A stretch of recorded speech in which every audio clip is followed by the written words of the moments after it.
ये आपकी हिंदी साहित्य की पुस्तिका है। आयरिश आकृति हिंदी पाठमाला कक्षा 2। सुप्रभात मेरे प्यारे बच्चों, आज हम करेंगे पाठ 4 अधिक बलवान कौन का अभ्यास कार्य। चलो देखते हैं प्रश्न नंबर 1। बताओ क्या पढ़ा। किस किस में बहस छिड़ गई? किस किस में बहस छिड़ गई थी? सूर्य और वायु में। सूर्य और वायु में बहस छिड़ गई। दोनों ने ताकत किस पर दिखाई? दोनों ने ताकत सड़क पे जा रहे व्यक्ति पर दिखाई। कौन ज़्यादा ताकतवर था? सूर्य ज़्यादा ताकतवर था। प्रश्न 2, सही उत्तर पर सही का चिन्ह लगाओ। हमें इसमें क्या करना है? हमें पहले ये वाक्य ध्यान से पढ़ना है और ये देखना है कि इस फिलअप में खाली जगह में कौन सा शब्द सही होगा। हवा और सूरज में डैश छिड़ गई। उन दोनों में क्या छिड़ गई थी? शर्त, जंग, बहस या दौड़? उन दोनों में बहस छिड़ गई थी, तो हमें यहाँ इसके आगे टिक लगाना है। आदमी की डैश उड़ गई। आदमी की क्या उड़ गई थी? टोपी, कमीज़, शर्ट या चादर? आदमी की टोपी उड़ गई थी। जब वायु ने अपना पूरा तेज रूप दिखाया तो आदमी की टोपी उड़ गई। प्रश्न 3, रिक्त स्थान की पूर्ति करो। अब हमें इसमें क्या करना है? हमें कहानी के माध्यम से जो हमने कहानी पढ़ी है ना, उसके माध्यम से ये खाली स्थानों को भरना है। मैम ने ऑलरेडी ये फिल कर रखे हैं, ठीक है? तो आपको बस मैम के साथ समझना है।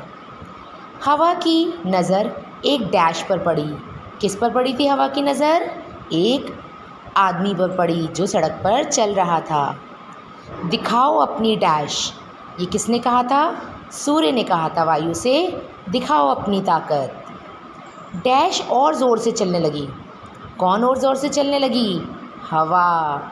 अच्छा, आप इसमें एक बात और समझ सकते हो। हवा ज़ोर से चलने लगी। यदि मैं आपसे पूछूं कि हवा स्त्रीलिंग है या पुल्लिंग है, तो आप अगर मैं वैसे पूछूं आपसे तो आप क्या बताएंगे? हवा स्त्रीलिंग होती है, क्योंकि मैंने आपको बताया था ना कि कुछ शब्दों का पता हमें उनमें लगने वाली क्रियाओं से चलता है। तो ज़ोर से चलने लगी यानी हवा क्या है? स्त्रीलिंग है। डैश तपने लगा। कौन तपने लगा? सूरज। सूरज बहुत तेज़ी से तपने लगा। अब डैश थक गई थी। बहुत देर चलने के बाद क्या हुई थी? कौन थक गया था? हवा। डैश ने कोट उतार दिया। किसने कोट उतार दिया था? आदमी ने कोट उतार दिया। चलो नेक्स्ट देखते हैं, सही या गलत। हवा और सूरज में बहस छिड़ गई।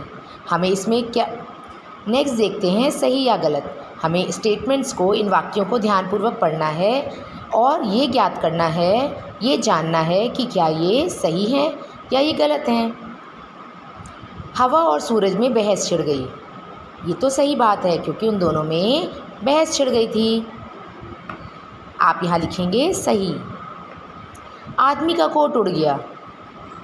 ये तो गलत है। आदमी का कोट नहीं उड़ा था, उसने खुद उतारा था, तो हम लिखेंगे गलत। हवा थक गई थी। ये तो सही बात है, क्योंकि बहुत देर चलने के बाद हवा थक गई थी ना, तो हम यहाँ लिखेंगे सही।